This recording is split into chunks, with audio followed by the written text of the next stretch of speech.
Hello. Happy Friday. It's episode 8 already.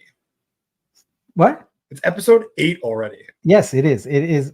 Time flies. Time flies, and it flies especially fast when your days are filled with exciting work. I And remember when we went to season 2, like it felt like it was yesterday. oh, we're already at episode 8, man. I mean, it's I know. crazy. I don't know what's gonna happen in the season finale this season. Yeah, the time just goes by. It So literally flies. yeah, It's, it is not a cliche. it's lucid. Yeah. So it is Memorial Day weekend, and Woohoo. I do want to shout out and say thank you to all the service personnel, and especially to all the families who have lost someone in service. So I mean, I know it's fun. We have barbecues and all that, but we also need to remember the sacrifice people made. So thank you for that, Dad Bod veteran. Yeah, shout out to you. Thank you, sir. Appreciate your service. Um, all right. So I am seeing a pattern here. I come on Friday and I've hustled through like the last 30 minutes to 45 minutes getting ready, putting everything together. Before I used to get ready like the night before, and be all but now the pace of change is so fast, and the things we are developing is so fast. It's I'm lucky to have enough time to get ready for it. So old slide decks were like 50 slides. They were insane. yeah. They were insane. But I actually like it better to show work product than to show slides. Sure. Honestly, for me, when I speak at conferences and all that, I try and minimize the number of slides, because people slides are boring. You want to see things in action, etc. And so I like to focus on those things. And we have a lot to show today, so we're going to go through a lot of those things, and uh, uh, you know give people a lot to think about, and a lot of to get excited about. Yes, hit the bell. Let's go. All right. Yeah. So all my fellow veterans. yes. It's a big weekend in Detroit every weekend. It's a movement music festival. It's like the birthplace of techno music. So the city is going to be crazy this weekend, and it's just like a big Memorial Day tradition for everyone who lives on this side. Yeah. I remember when I used to live in DC, they had this whole motorcycle sort of parade where people came from like all over the country. It was like thousands of motorcycles, and it was loud, and it was amazing. They had a name for it. I forget what it was. Thunder something. Someone will probably tell me in the comments. But it was just amazing to see, that kind of homage to the veterans and to the folks who gave their lives. So yeah, very cool. But Arnold Lee saying thank you all bot developers. Why is that? I wonder.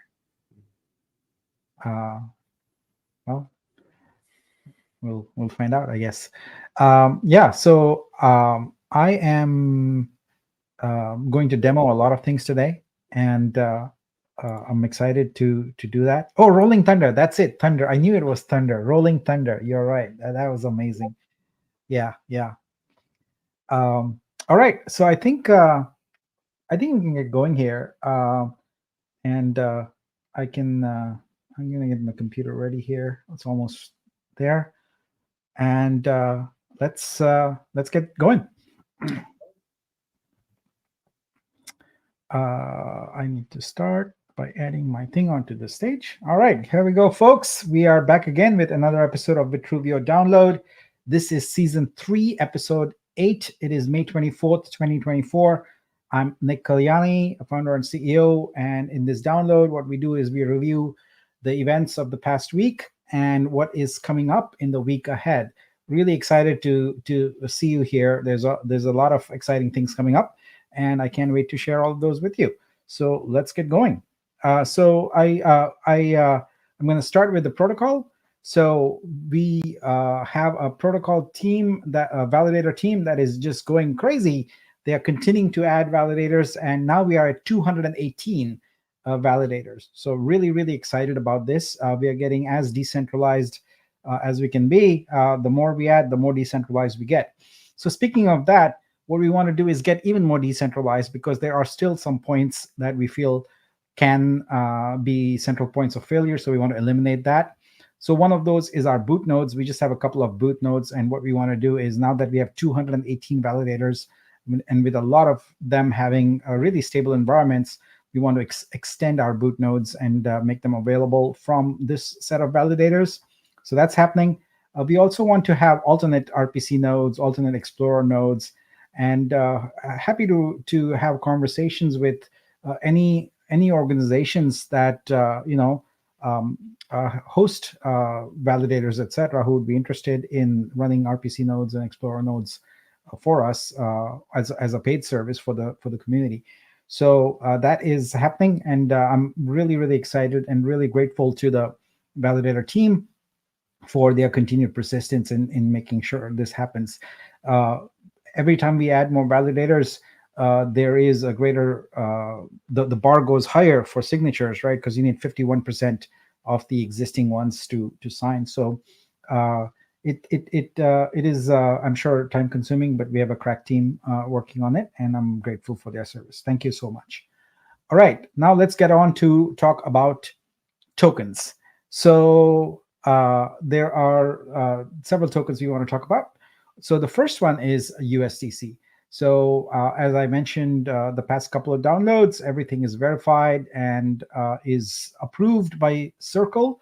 So the official token name on our Vitruvio blockchain will be USDC.POL. I guess we can call it USDC POL. Because that is the suffix given based upon the other end of the network, of the bridge network, which is Polygon. So this represents that this is USDC Polygon on here.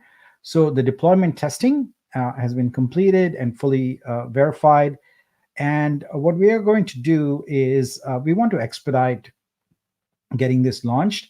And last week I showed you how this was integrated into DEX. We want to do that too, but we want to get this up sooner than that. So what we're going to do is have a standalone page at bridge.vitruvio.xyz, where you are able to go and swap USDC Polygon and USDC POL, and we expect to have that up in the next few days. Now, as soon as that's up and running, we will have the Vortex launched also, because Vortex does depend on that bridge being live. So what we're going to do now is I want to show you sort of a demo of this. Give me one moment and I will get that set up and we can go into it. All right, let's see, where am I? Give me a moment, please, just there. Okay. All right, I'm all set up here. So what I'm going to do is I'm going to show you the behind the scenes, kind of without a UI, the process of moving USDC from Polygon on to Vitruvio. All right. So here I have my Vitruvio account. So what I'm going to do is I'm going to show you this account on Polygon. So let's go, where is it? There it is, Polygon. So what I have here is a little under 8 Matic, which is the native currency there, and I have 90 USDC. So in order to transfer some of this USDC into my Vitruvio wallet, what I want to do is I want to use the bridge to do it. So how do I know what the bridge address is, etc.? Well, it's in this deck, and you'll be able to download that deck. So the first thing we want to do is we want to go hit the contract that Via Labs, formerly CryptoLink. So CryptoLink just rebranded to Via Labs. So that's what that is. All right. So here is that contract. So this contract is where we actually go and do the bridging. So what you do is, just like in any other Explorer, you go to write contract. And what you'll see is the very first feature there is bridge. So if you expand, it says to and the amount. So what I need to do is I need to connect first to my wallet. So I'm going to connect, and I'm connected. All right. And so what do I want to do? I want to bridge to myself a certain amount. So I'm going to go copy my address here, and here's one. I'm going to paste that in here, and I want to bridge the amount. So let's say I want to bridge $10, right? So the first thing to remember is I'm doing this behind the scenes. Usually a UI will take care of whatever I'm about to do right now. But what I need to do is to get the decimal points right. And I know that USDC uses 6 decimal points. So I'm going to choose 10 raised to 6 here and add that in. And I'm going to replace the 1 with a 10 because I want to do $10. All right. So you don't have to do any of this because the UI kind of takes care of it all for you. So hit right. And this is going to prompt MetaMask up there, which you don't see. Let me see if I can. Well, I guess I can. I have the MetaMask dialog here, but because I'm not sharing my entire screen, it's not showing the dialog. Let me see if I can close it here and go here and bring it up. That doesn't do it either. I do need to show you that dialog. So let me try another way. I'm going to stop screen sharing and do it again. Share screen, and let's say entire screen. There you go. So we are back now. I'm going to rerun this transaction, and this time you should be able to see MetaMask. There we go. Great. All right, and see it's saying I'm going to send 10 USDC. That's what it says there. And it's going to charge me a very tiny amount of Matic because that's the gas fee on Matic, and I hit confirm. All right. So now what's going to happen is if we look on Vitruvio, on the Explorer, we'll see that there should be a transaction that comes in here. So I might have to hit reload for that.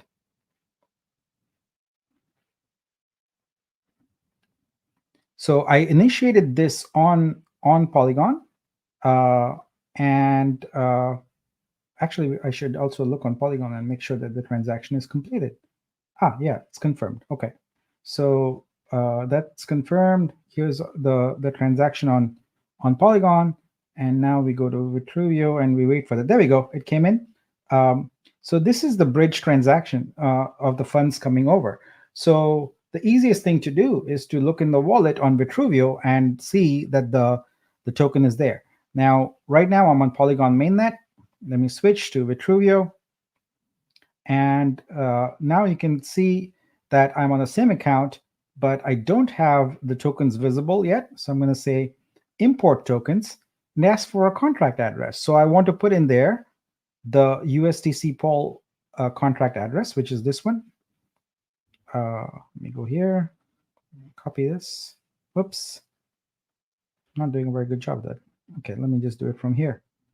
A lot easier to copy using this feature. Okay, so you paste that contract address, and you can see it detects it immediately as USDC.pol. Hit that and import, and there we go. You can see that I have 19.5 USDC.pol. So what happened? What exactly happened with this transaction? I want to show you what the funding state was. So we'll go and dive into this transaction a little bit. And you can see that there's actually 2 transactions happening here. There is one where the funds are arriving, and then there are, instead of 10, which is what I sent, there's 9.75. So this is the 25-cent Biolabs bridge fee that is charged in both directions. So whether you send from Polygon to Vitruvio or Vitruvio to Polygon, you have that. So if any of you want to try that, you can follow this same procedure and try it. But we're going to have the UI page for you up and running and have that. So it's all fully tested. It is working. And I'm very pleased to report that we now have a working stablecoin on Vitruvio.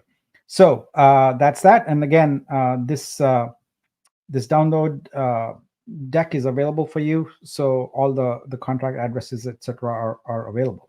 All right, let's move on and talk about our next thing, which is the future of Vitro. So as you know, we've wrestled with Mexi on this, and the issue of Vitro continuing to be listed on there is there.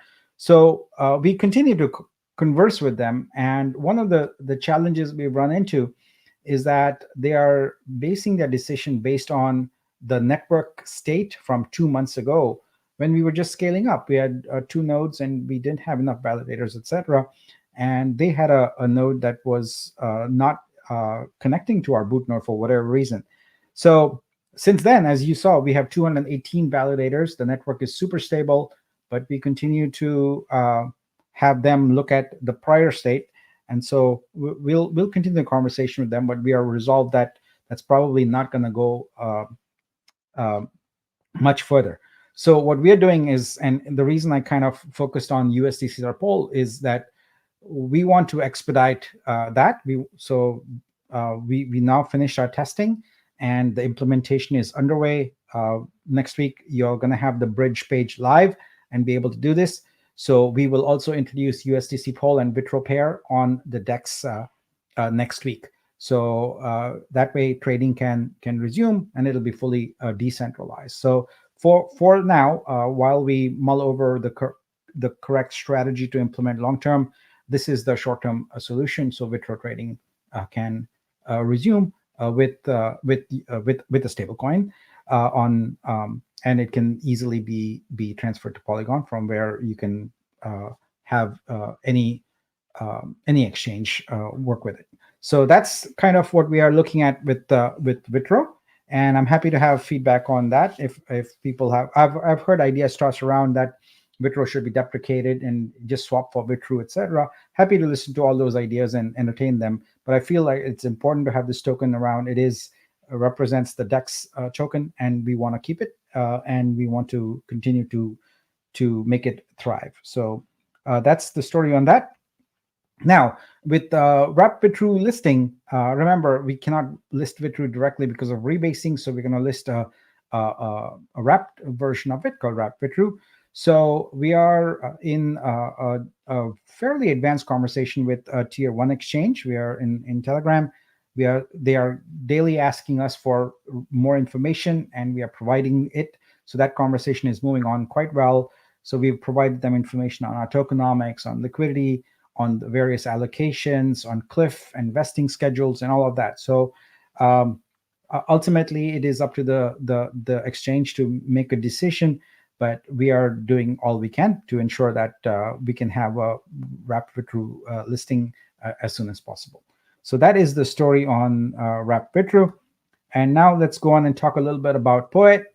Last week, I had said that we would enumerate the winners and start awarding the prizes for those who had got all the series of Poets, and that has happened. So we concluded, based on our research, that there were 46 winners who completed all downloads and acquired the Poets for that. So we're in the process of contacting them via email. So you'll see Alex Trujillo contact you. Please look out for that email. And each of them will receive 50 Vitro and 15 collector credits. Those 15 collector credits enable you to pick up one artwork right now, as soon as the store is live and here in the next few days. So congratulations to all the 46 winners. It's great that you were able to collect every one of the Poets from our downloads. So you should continue to do that, and we look forward to having further engagement contests like that. All right, now let's talk about Vortex. So last week I presented the information for you about the campaign we are doing to introduce a USDC on here, and really excited about the campaign. We had to push it back just a few days. So here I want to tell you that the official date we are going to launch is next Wednesday, which is May 29th. And nothing else has changed about it. It's the same thing, where you're going to be able to buy Vortex NFTs for $10. Each NFT is also going to give you a collector credit valued at $10. So you are able to pick up some artworks also for those that are still standing after the booster collector credit holders have had a go at it. And the dates here are slightly changed. We basically are going to have our first weekly draw on May 31, and our epic draw will be on June 31. But other than that, the breakdown of common, rare, ultra, epic, etc. has not changed, and we're going to go through with that. So look for that next Wednesday. The contracts, etc., on that are being finalized, and it will go live. I don't know the exact time yet, but probably on Tuesday we'll be able to announce an exact time for when the giveaway starts. So this is there's always sort of a series of events that have to occur, right, for these things. In this case, we needed to make sure that USDC contracts, etc., are fully functional, that we have the bridge up, and this is the reason why we made a two-phased approach to the bridge, because it would take us a little longer to test and verify that the integrated bridge functionality with the DEX, which is essentially PancakeSwap modified, would work. That's going to take a little more time. So by having the standalone bridge page, we can get to Vortex without any further delays, and that's the goal we want. So that is coming up, and really excited about that. All right, next up is products. So with Vitru Suite, we wanted to implement the block feature that I talked about a little bit last week. Let me check. I had asked the team to put it into production just before the session started, and looks like they have. So we can go see this. So what we did is we modified both our admin tools and the search to block those artworks that we suspected were fraudulent. Basically, it was created by folks holding collector credits that essentially went and created junk listings, junk consignments, in order to be able to collect those artworks themselves and essentially get extra Vitru for themselves. And we didn't want that. And so we implemented a block feature. So let me go ahead and demonstrate that to you here. Let me just hit refresh.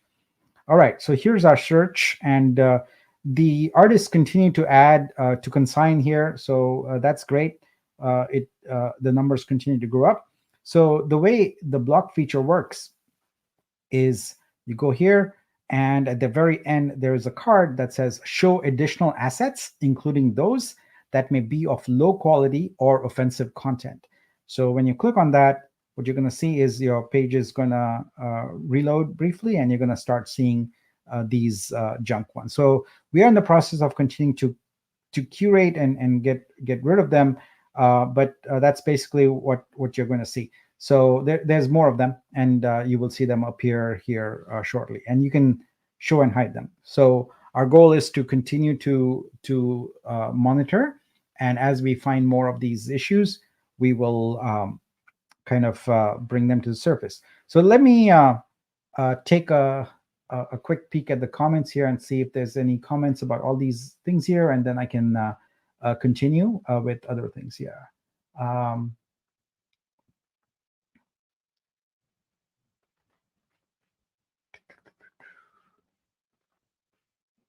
Yeah, so I see that there is an issue with today's poet. So I have alerted Alex. Let me see what the situation is there. So I think we'll get one created here ASAP and fix that issue. So yep, that is an issue indeed. All right, let's see. Are bridge actions considered transactions for rebasing? Yes, indeed. Every transaction on Explorer, it is the protocol level, right? So every transaction is considered for that.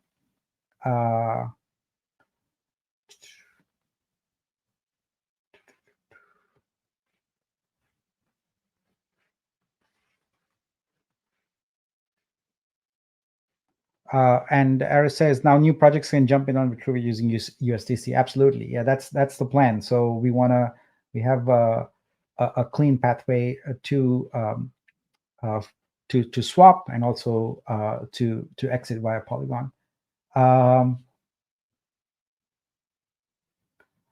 And yeah, so there's a fair bit of development going on in the world of crypto, and the conversations around SEC, etc. So this is good. So the question is, can we bridge back from Vitruvio to Polygon right now? Yeah, you can do that without the UI, right on the Explorer. So you would go to basically the contract for Via Labs that is on Vitruvio Explorer, and you would do the same thing in reverse that I just did. Did I provide that contract address? I don't think I did. Let me just go look. One moment. Yeah, it's right there. So we can.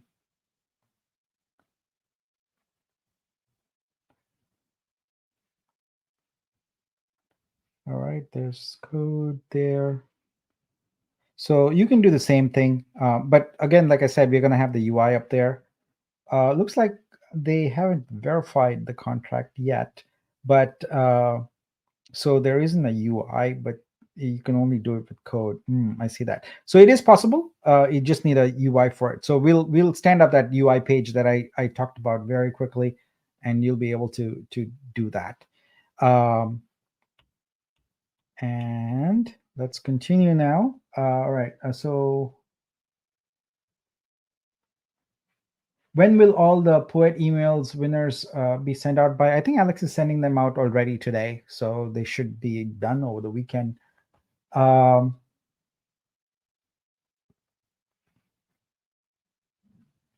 right, and I understand that some folks had Poets spread across multiple accounts. So if you were in that scenario, then just email operations@vitruvio.xyz, and Alex will respond back, and he'll look at your account and maybe add you to the eligible prize winners. As I said, it was getting to be too much to develop that feature to merge accounts, etc. So we can just do it manually. I doubt there's too many people in that scenario. So Arnold says, you said last week search was ready to go apart from a few bad actors. Why is it now being tested? It's not search that's being tested. It's the minting feature that's being tested to use collector credits. So search is live and working just fine, but we added the change to remove the bad actors from there and filter them out. And that filtering is not just at the search level. It goes all the way back to the store level. We don't want to enable them to mint anything. So we had to make all those changes. So yeah, if you look on the testnet explorer, so let's go there right now, you'll see that there is a fair bit of testing going on around the use of the collector credits. So let me show you. Dun, dun, dun. So here we go, issue license using Credits Studio. So this is the kind of transaction that occurs. It's actually a meta transaction because there's in total 10 things happening when you hit that mint button. In this case, you can see that the collector credits from the user's account are being burned. So these are all tokens burned, right? So each collector credit is $10, and the price of the Genesis artworks is $150. So as a result, 15 of those tokens are burned. And let's go and look at all the other things that happen as a result of the minting. So as I said, it's a meta transaction. So there's a lot of things happening. So this is all one transaction. There's a ton of things happening here. After the tokens are burned, there is an on-chain event that's generated that shows that the collector credit was actually redeemed, by whom, for what amount, etc. And then this is what's new. Every other blockchain just issues an NFT and mints it, and that's done. So we have a licensing system. So we have on-chain licensing for complete provenance and tracking of who is a licensor and who is a licensee. And so you can see here a license was acquired. So who is the licensee? What is the ID of the license? How many licenses units they were purchased, etc. So all of that is there. And then finally, an actual token is minted. So this is a mint token. When you see an address from of 0, it means it's a new one. It came into being and it's transferred. And then finally, the full summary of what the license issued was. So what asset was being licensed, who licensed it, what is the ID, and then on-chain license. So a license instance is an on-chain license for this. So this is probably not that relevant to folks right now who are only used to the area, the domain of NFTs.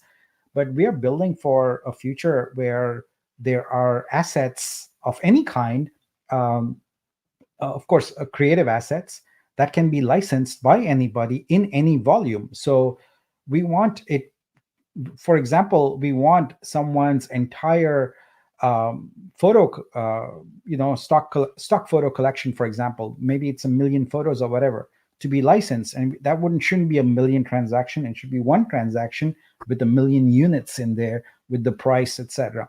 So licenses are a new thing that Vitruvio has introduced. And we haven't talked a lot about it. We haven't had a big conversation about it because we haven't yet reached the point where we have a licensable product. NFT is the obvious one, but we are talking about other types of use cases for artworks, like streaming, for example, which I'm going to talk about. So there, the licenses, etc., are much more important, and we want to make sure that everything is tracked on chain. I had an interesting Twitter exchange today where someone said, an artist said, hey, Nick, I love that you want us to talk more about consignment instead of minting, but I like minting because it gives my artwork provenance, and it's there forever, and that's why I like to mint. And I had to point out to the artists that they had it backwards. Minting, in fact, does not give you any provenance. What minting does in the current state of NFTs is it creates an entry in a smart contract with a number. All your information about your artwork, the title, description, there's not any metadata, etc., but that's all off-chain. So minting is, in fact, not giving you provenance, whereas consignment actually is giving you provenance, because what it does is it enables you to create an entry for your artwork on a blockchain, Vitruvio, and it has, in addition to all your basic information like title, description, etc., all the metadata about it. The entire, whatever you want to say about that artwork is on chain. And not only that, it is maintainable. So as it has exhibitions, awards, etc., that artwork, you can keep adding to it and changing to it forever. And as it's licensed, those licensees get tagged onto that asset also. So consignment is a better way for artists to track their provenance of their work. It's there as a historical record forever. And as that artwork has things happen to it, as it does in the real world, you update the blockchain for that. So it is a better system than minting ever was and ever will be. So, all right. So let's see if there are any other questions here. Oh, there are a few. So let's answer them. But let me let's see. So question is, how long after launch until we tackle the music industry? People use the word launch. I don't know what it means, because we've launched the blockchain. We have different product launches, etc., that occur. So I'm gonna guess that what we are talking about here is actually having the full-fledged sort of artwork transaction implementation in place. So I would say that because we have so many different licenses that license types that we are still working on, it's going to be a while before we get to the music industry. What I mean by that is we are just now talking about NFTs. We're going to now move into print, where we're going to do partnerships with print partners. We are moving into Remix, where we already have a lens post partner. We'll be showcasing that. And then, of course, we have Stream, which is something that I'm going to start talking about today. So we want to get all of those things solidified, but that doesn't mean that we won't start the conversation around music. We will, but it's going to be a little bit of a while, because we want to make sure that we've got a solid foundation for them. So let's see here. I'm looking for more questions. Yeah, I'm not tired of hearing the word launch. I think it's just so ambiguous, right? It's overloaded. I need to know what specifically people are talking about. Um, all right, so that is all of it on the Vitru suite. So as I understand it, we are now ready for final testing. So that's going to happen in the next few hours. We're going to deploy to mainnet. We're going to do a control test on mainnet. So Fleur and I are going to buy some artworks on mainnet. And we want to be very fair to all the booster holders and make sure that you get your shot. So we are not going to go out there and collect a whole bunch. We're just going to do a control test, 6 artworks, 3 each, and that works. And we are ready to rock and roll, and everyone can go at it and go. And as I mentioned, we will provide you a block number when the sale goes active. And at that block number, after that block number, you'll just be able to go in and start using up your collector credits. So on to the next topic, but first, a sip of chai. Which reminds me, it's great. Gus is in town again, and shortly after this presentation, I get to go and have a chai with him IRL. So that is great. Looking forward to that, Gus. All right, now let's talk a little bit about Vitru Stream. So I did Discord live yesterday and presented this, but I don't think the audience is the same. So maybe there is some overlap, but I want to go over that quickly. So our goal, our primary mission with Vitruvio is to make it possible for creators to have a sustainable income. So that's how we think about everything. We don't think in terms of technology. We think about our end customer, which is a creator, and we think about how can we continue to align the incentives for crypto investors and creators so that both can benefit, with a goal of creators having a sustainable income. Now, the architecture that we've developed specifically by essentially saying everything that exists in Web3 art today, it's a great start, but it's nowhere near what is needed for long-term success. So we started with first principles, and said, okay, how would you build this so it actually worked? And turns out that the way to do that is to not treat an artwork as a token, and have a single use sort of implementation of it as an NFT as the only way it can be monetized. Our approach is that an artwork is an asset. So on chain in Vitruvio and the blockchain level, we have an asset registry where you consign your asset, and then we have created an architecture where that asset can have any number of different licenses. NFT is just one type of license. It's one way to monetize. But we want to create license models where there is recurring and ongoing revenue. So a stream license is the answer to that. So with a stream license, what we are saying is that once you create an artwork, for the rest of your life, you can monetize it. It's that simple. And as you add more artworks, they continue to get monetized. And then when you aggregate all of that, you have a stable recurring income over time. So we've developed a basic revenue model for this that I'm going to share here today. And we have a year one goal. So anytime you do something like this, you have a goal initially, right?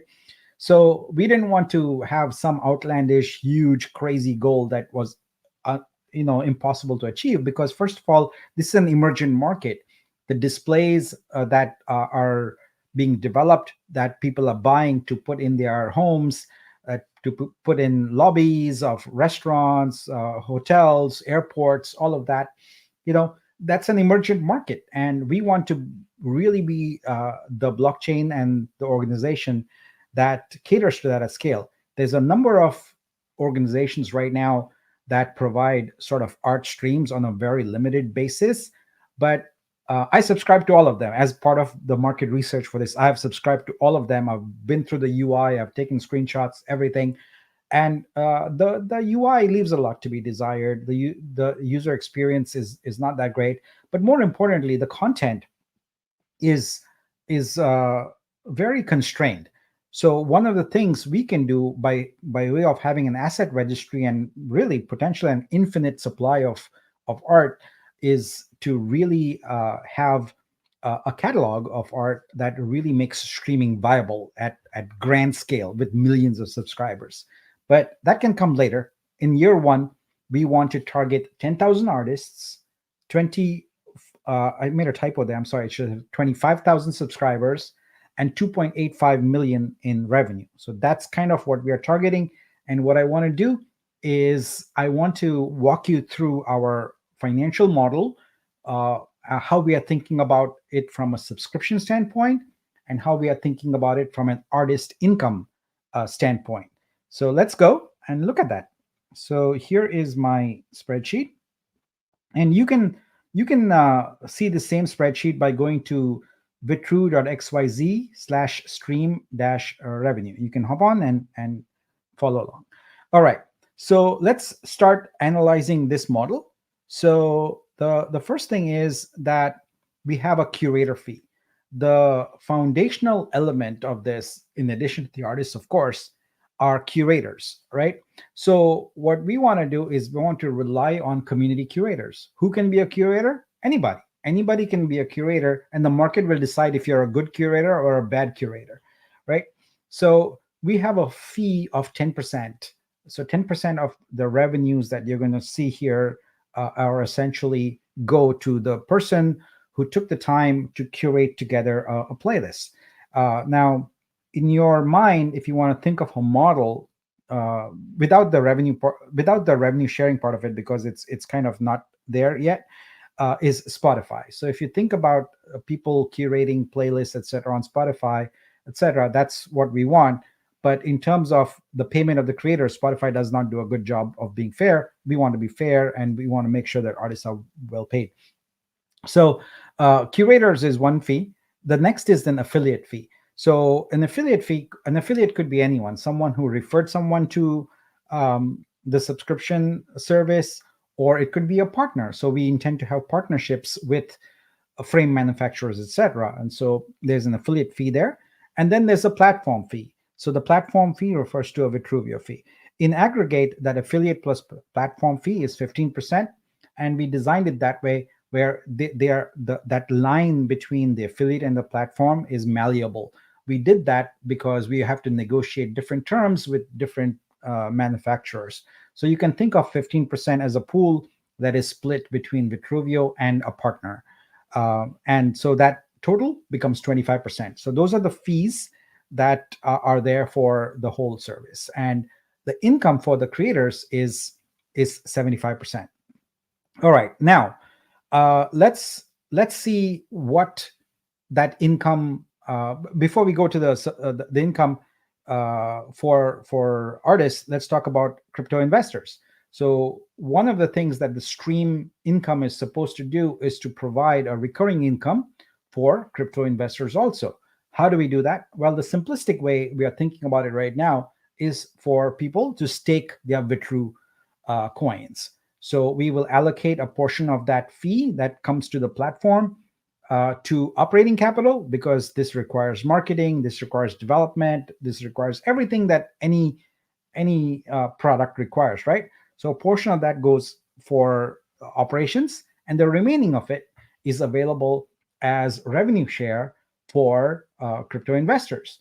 And they get that by staking Vitru. So if you've staked it, you are eligible for a portion of that income. So that is available to any and all Vitru holders. They want to stake, they can earn a portion of that streaming revenue that comes in. And this is a long-term play.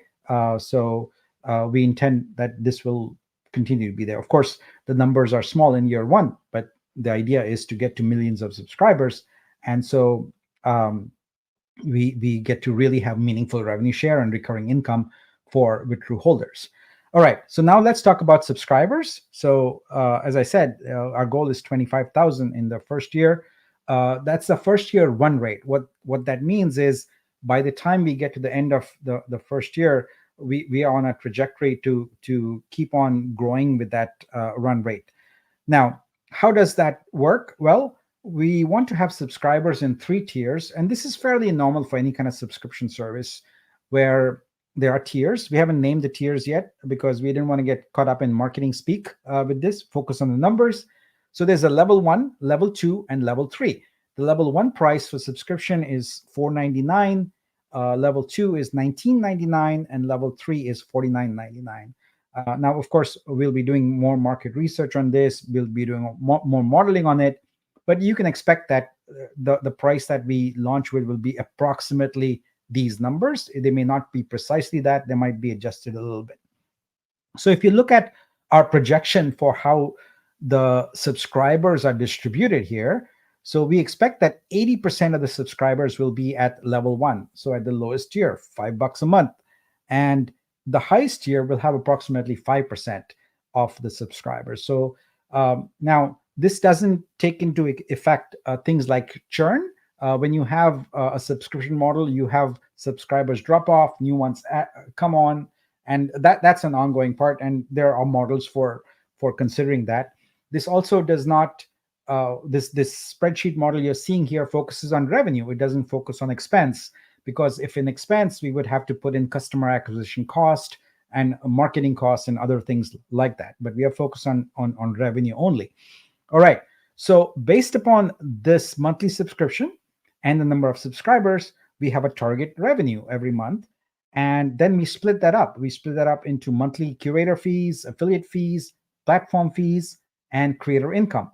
Now, the way we structure the income for all the products we work on is everything is decentralized and smart contract driven.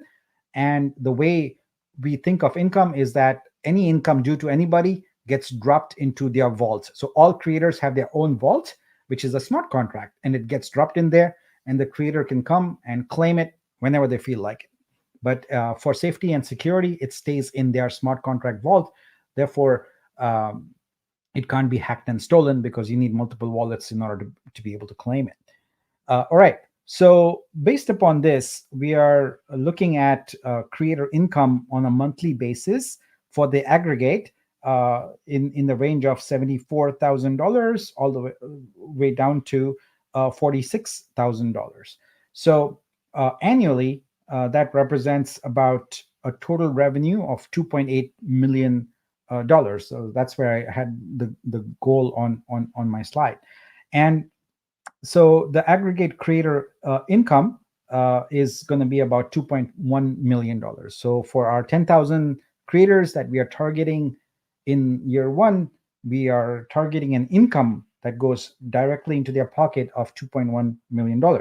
So now let's look at what happens individually in that scenario and how we are structuring the divide, the sort of categorization of artists in order to be able to figure out which tier someone belongs to.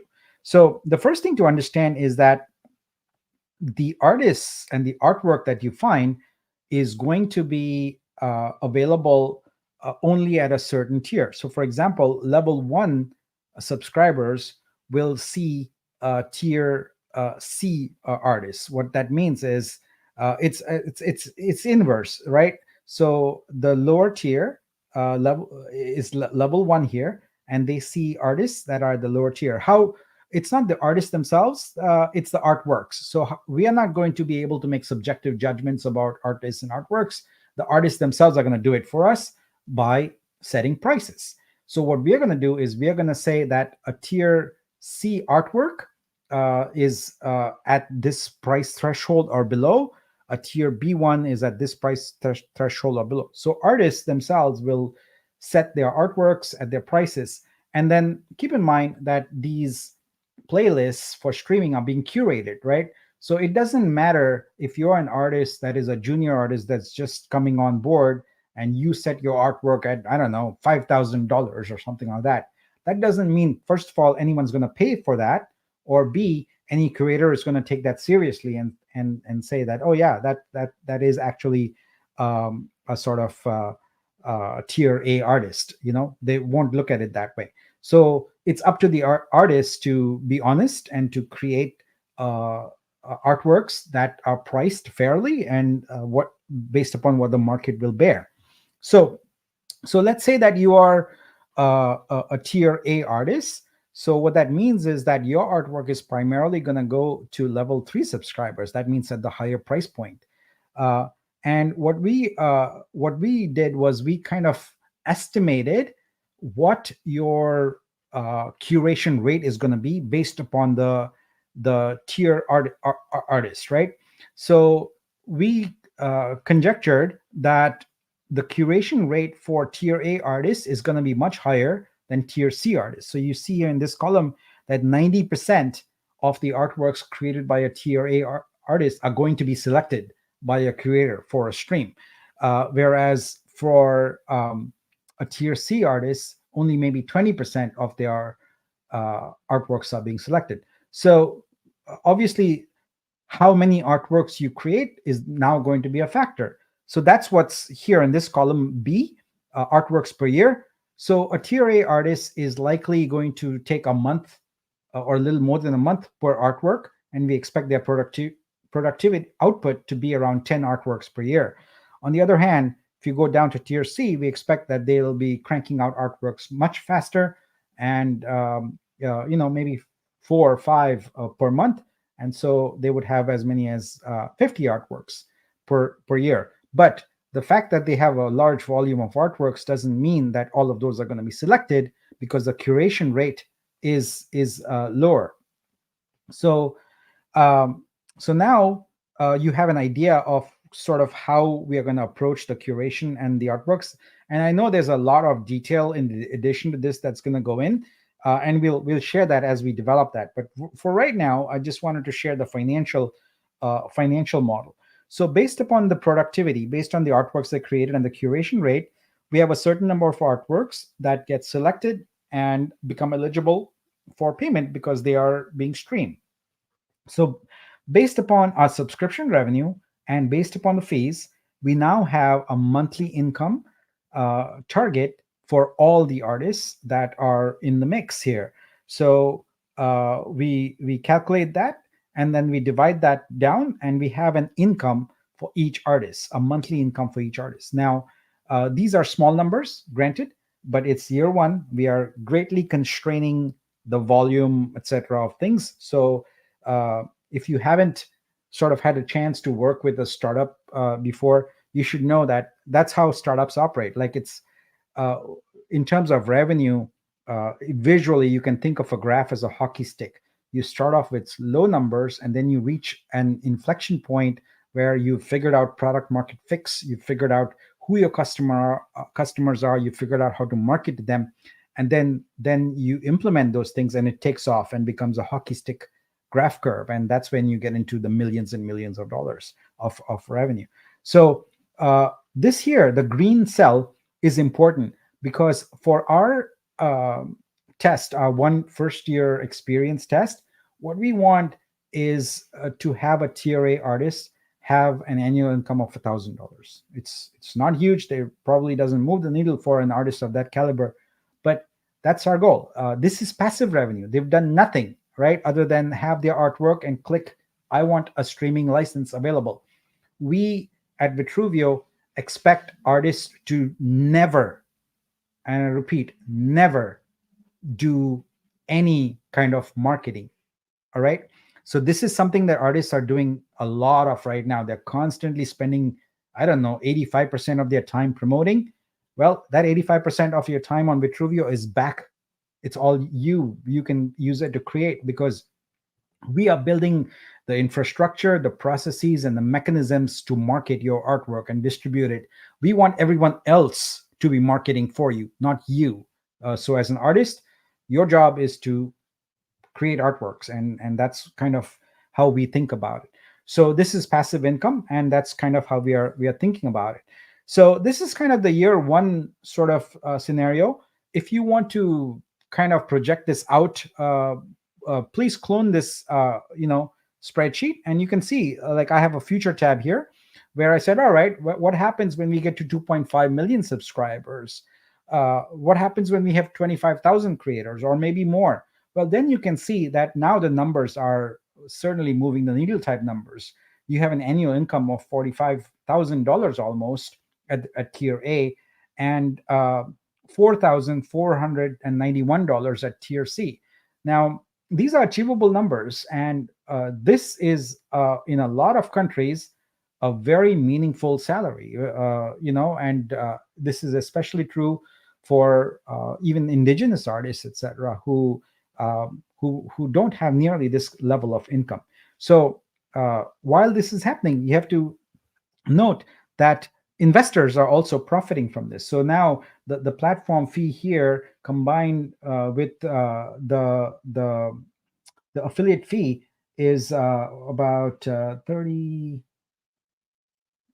42 million dollars in this scenario. So that's income that we use for operations, and we use as passive income for crypto investors. So you can see where this might lead over time. I'm not promising that this is going to happen anytime soon. It's going to take a few years. We have to build up the market, but that hockey stick that hockey stick curve is going to happen, because everything suggests, everything in our research, everything that we are seeing in the market suggests that the world is ready for this.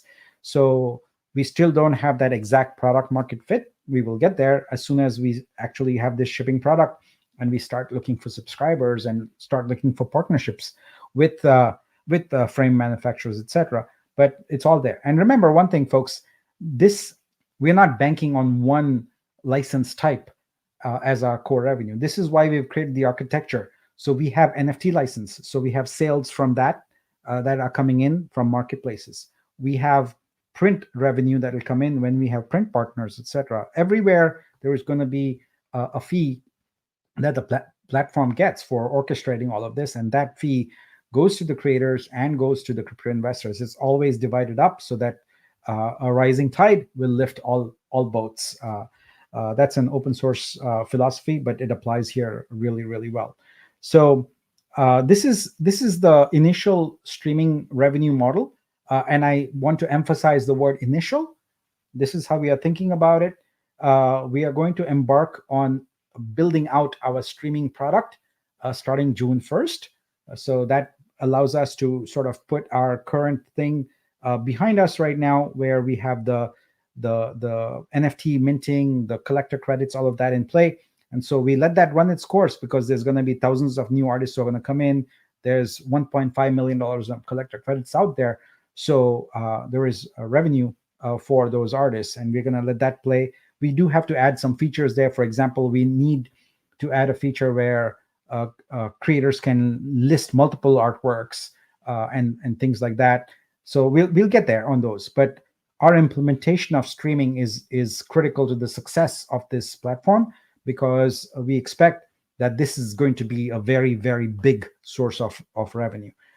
In addition to that, we have print, we have remix, and we want to introduce some other licenses too. But 4 licenses right now is our focus. We build upon that. We get all the products to market. We get them out of beta. We get a good number of artists using this. The word is not yet out on Vitruvio among most of the artist community, and it will get there. And once it does, I'm very confident, given what we've built, that artists will see that an artist focused platform, which has been built from the ground up to support them and to support their income, is something they absolutely need to focus on and support. So I also want to share, without naming names, that in the past few weeks, we've had some good inbound partnership connections, especially with the art world, and we'll be building upon them. I will be actually traveling to Miami in early June for some meetings with art organizations, and to solidify sort of bringing many artists to the fold here.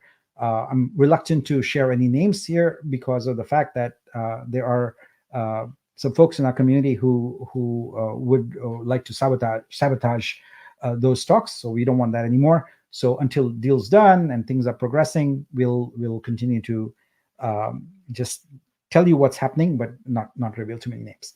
But anyway, so this is all very, very positive. There's lots of exciting things happening. And let me go back to my deck and wrap up here and see what's there. Oh yeah, the download. So I haven't uploaded the deck, but I'm told that the download is fixed. Yep, it is fixed. So please do go grab it now. Here's the QR code. We will continue to have prizes for continual acquisition of these poets. It is we are going to integrate poet with a lot of other things also. But for now, this is erroneous because this is from last week. It should say season 3E8, but episode 8. But the link is correct. Anyway, so thanks a lot for attending here today. I'm going to take some questions now.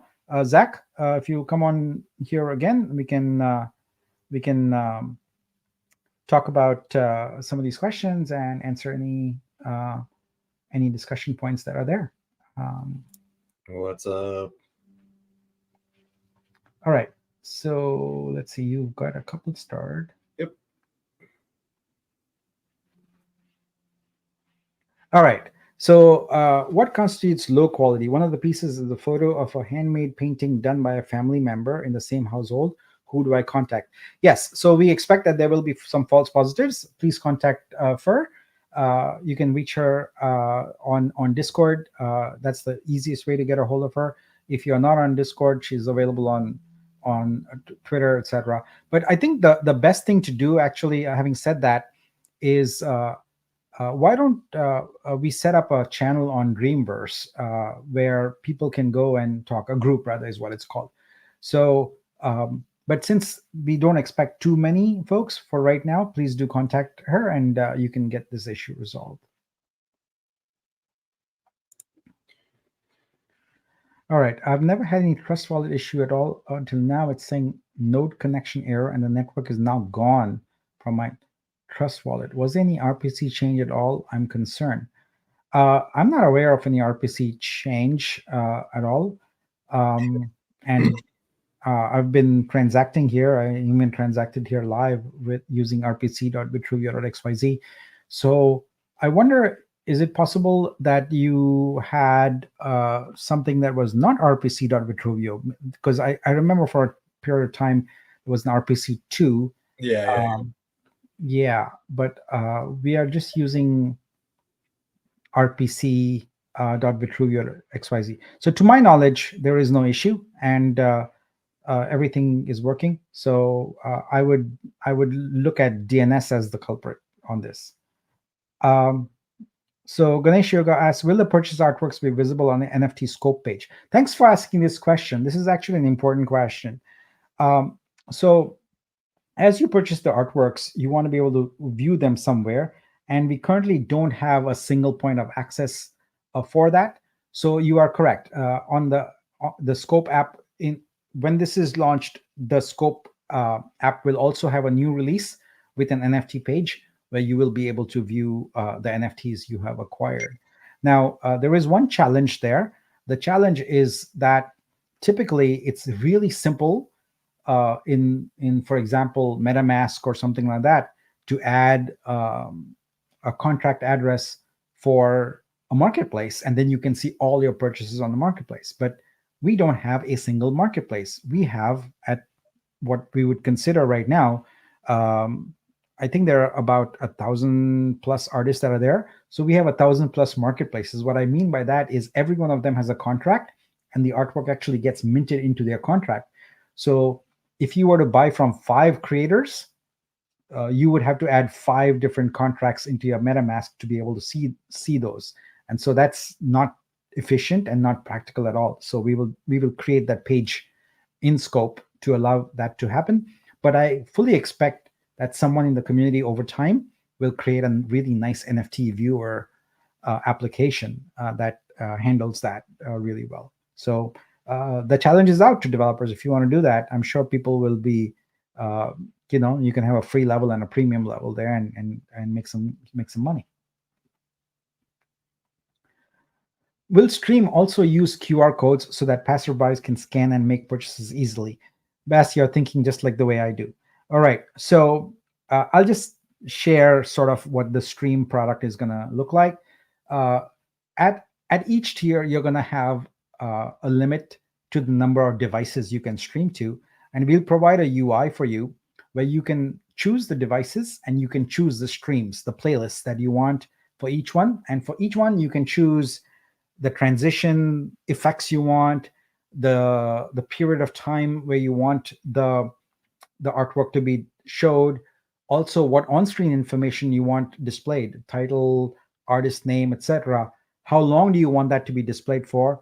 And yes, a QR code. So if you have your stream in a display that is in a public location, you would want to display the QR code because you can tag on there a markup.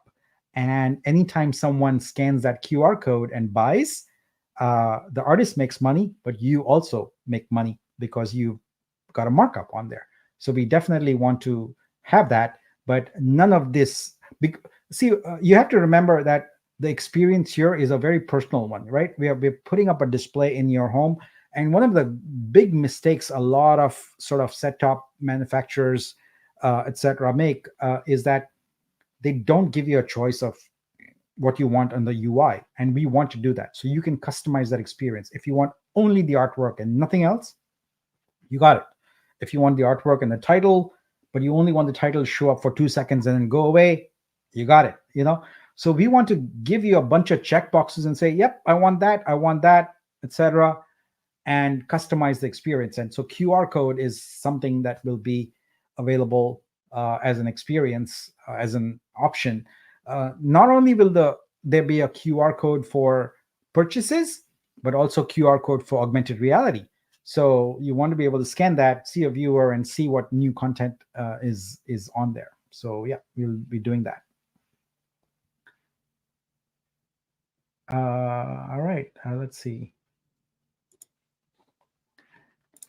So a good question. When is the Amazon stick? My Amazon stick arrived yesterday, but I did not realize that Nelio was out this past couple days. So he will be back next week, and I'll get him on board.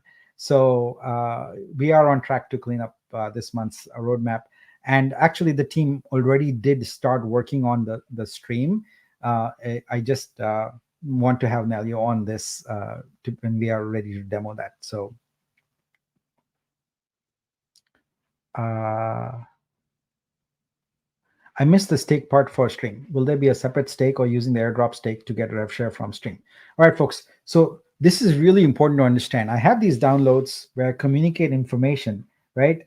You have to understand that I'm communicating information in real time.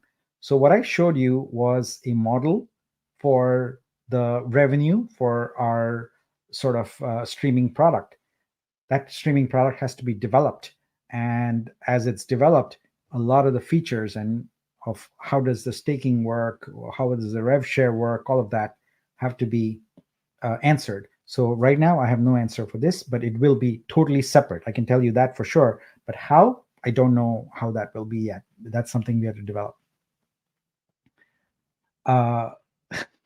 Legendary man. Boxers are brief. Definitely boxers. Really? I'm a briefs man. Well, I'm a boxer briefs man. Let's see. I highlighted this one just because I really like it. Vitrify. Vitrify. I like that. Yeah, like I got to figure out how we could brand that because it looks like aesthetically pleasing when it's spelled out like that. So we need to figure out what that means. Maybe someone in the community can help us define it. But I always find that when you're in startups, jargon is your own branded jargon's good. Yeah. So here's a ticket that needs to be addressed. 2795. Bender's been on my case to. Well, he hasn't. He's been really good. But it's been like there are some tickets that require my attention, so this is probably one of those. So Bender, let's get on the case on Monday on this one and get it resolved, please. Yeah. So is there an easy way to buy the stream subscription, of course, or a link to a central place showcasing the stream? Yeah, so there are infinite number of streams, right? So curators can create lots of different playlists, and you as a subscriber will be able to subscribe. So the stream, the Vitruvio stream product is a white label product. In other words, you'll be able to go to Vitruvio and do it, but we expect that if we have a partnership with a display vendor, that they'll do it, and it'll be passed through, right? You won't actually see Vitruvio branding there. You will see whatever the company that makes the frame branding is, and eventually when you have the feed and all that, there will be Vitruvio branding on it. So yes, there will be a central place, but it'll also be distributed, because we want to have partners who take this on. And really exciting, because we are the partner that I alluded to earlier. We have the potential to already have streaming displays in a number of public locations. So I'm really excited about that.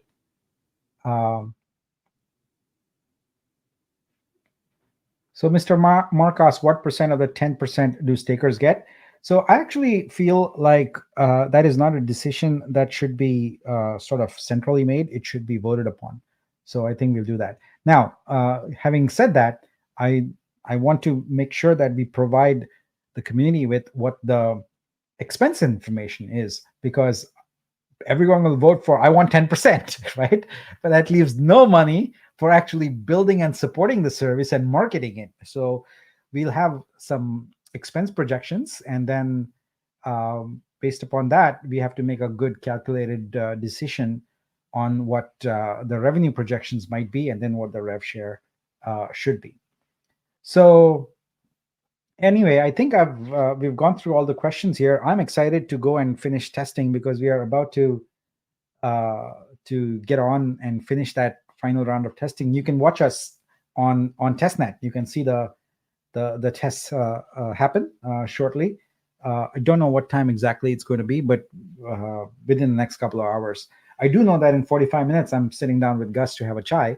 So really exciting. Maybe I'll give you another mug. Yeah. But yeah, after that we'll get going. And I just wanted to bring up here, because I kind of talked about this last week. So I am doing quite well in terms of my sketches and being ready for the Flip Artist product. So today I announced that I have completed. Let's see, I'm looking for the tweet. Here we go. So I've completed 46. I've completed 46 artworks. I have put out a call for 4. I asked everyone to fill in the blanks on that. I said, fill in the blanks. Art makes the world better by. And so I see there are some entries in the thread here. Some people have submitted. So I'll pick 4 of these and complete them. So if you want to go to this thread and submit your picture and complete the sentence, art makes the world better by, then you might be in batch 1. So there will be a batch 2. So just so you know, these sketches go into the Flip Artist game, and the game winners get to mint these as individual artworks, and they also become part of a bigger experience that I'm building for the future. So so yeah, I mean, I'm not a professional artist. This is, just having some fun. Better than I could do. Sorry? Better than I could do. I appreciate that. I'm terrible. But I'll be working this weekend to bring that game live. I've been actually putting in a little bit of time every day on it, and I'm really excited because and I've been using my high school teen for testing the speed and all that. And as I mentioned, I think last time, she took the hard level and she solved it first try. So I'm like, okay, I'm giving too much time here. I got to reduce the amount of time that is available. So anyway, I think that's it. We have all of that happening here. So it's going to be a good weekend here, a good afternoon today, because we're going to finish that testing. And next week, we've got USDC trading. I'm excited about that. I'm presuming everyone will create a liquidity pair for the different tokens that we've got going on there. We'll certainly create one for Vitro. And who knows, there might be some new tokens introduced as a result of the stable coin being available now. So exciting times. And I am interested to see what our booster holders do with the artworks that are going to be listed. So one thing we saw is that, the artists are doing their part, but it does take time, right? Some of them are creating artworks just for this. So at present, there are some 500 artworks, but if you go look in the admin panel, which, well, I'm sorry I said that, everyone cannot do that, but when I look at the admin panel, I see that there's about 1100 artists already signed up into Studio. That tells me that they're in the process of consigning their work, and we see more being added everywhere. So what's going to happen next week is that initially there will be a surge and people will pick up artworks, etc., but then it's going to be a game of catch up, because there are more collector credits right now than there are artworks. But I am very confident that the artists will jump in as they see this opportunity. But keep in mind, it takes time from the time someone signs in to understands what the requirements are, uploads the artwork, puts in all the metadata, etc. It's a new process for artists, and they're not used to it. So it's going to take I think people a day or two to consign their artwork, etc. So keep on it. You will see continually a feed of new artists come in. So that's really exciting. I see a few more questions here. Can we sell for a higher price? You can. That's the whole point of it. Right. So, but where? Well, we don't have a marketplace yet, so someone will have to create that. This is early days, folks. This is very early days. You're seeing everything come to life here on this. So, but what we need to do is to get to that point where people start taking notice and go, oh, I have a marketplace. I need to port it here and launch it, because there is a customer base, right? So we are getting there. We are getting there. It is not our intent to build every tool. We don't want to do that. That is the opposite of decentralized. We want to focus on some of these core tools, which is Vitru Suite, and everything else we let other organizations step in, build, and profit, and provide a service. So, yeah. I see some other questions that have come in that I do want to answer. So let me just take a stab at those, and then we'll wrap up. So Ira asks, if credit cards are being used for Stream, is Vitru ever being used for it? So this is an important question, because it talks about usability. So we are trying to get Web 2 users onto the fold, and for that, we need to reduce friction as much as possible. What that means is, when they are on a device, whether it's Google or Amazon or Apple TV or whatever, when they want to buy something, they just click and do their normal thing, right? So on the front end, we have credit cards, etc., being used for purchases. But remember, on the back end, artists are always paid in Vitru, right? So that Vitru is the core utility coin, and it will always be used for that. I look forward to a day when the crypto experience is simple enough where we can actually charge also in Vitru.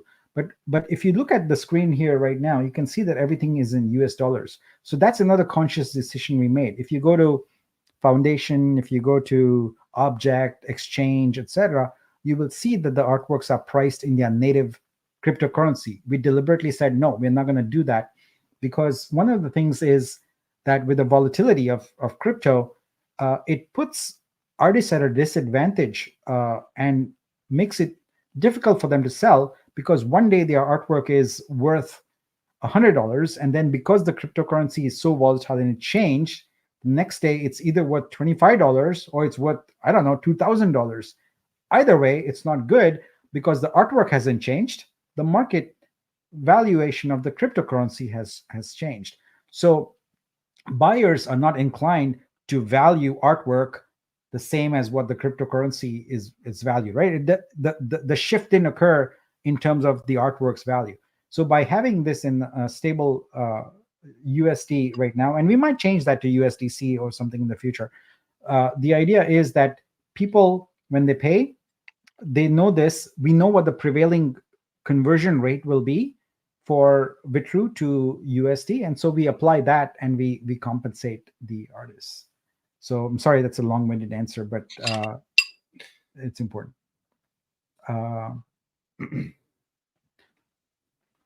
So Phantom says, will we eventually build our own streaming device, or will we just use another company's? So initially our goal is to sort of use existing platforms and devices, etc. But as I expressed about 5 or 6 downloads ago, it is my goal to have sort of our own streaming device. But we wouldn't build it. We wouldn't go into the engineering for hardware, etc. We're not a hardware company. We would take an off-the-shelf sort of device and brand it.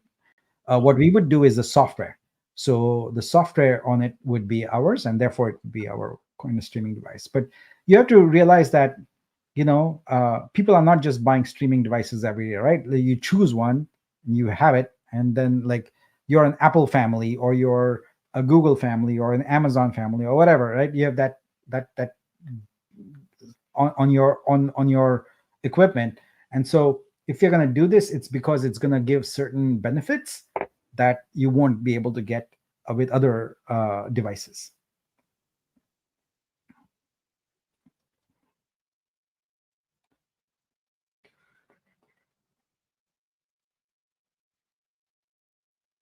All right, I think we've wrapped up with most of the questions here. So thanks everyone. I appreciate your attending again. We've got some great things planned for you in the days ahead. Actually, not the week ahead, the days ahead. And I'm just looking forward to reporting back to you next week with all these results. But catch you soon online. Thanks for attending. Bye.